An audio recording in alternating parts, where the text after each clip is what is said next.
True, very true. One day, a respected hen broke off one of her feathers with her beak. She sighed. "I've broken another feather. I'll never look beautiful." Her neighbor told the mother hen, "One of my sisters is trying to make herself look beautiful by pulling out all her feathers."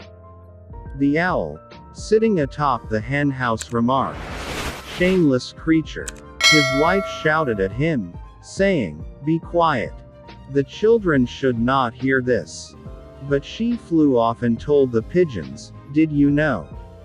One of the hens is in love with the rooster and has plucked out all her feathers."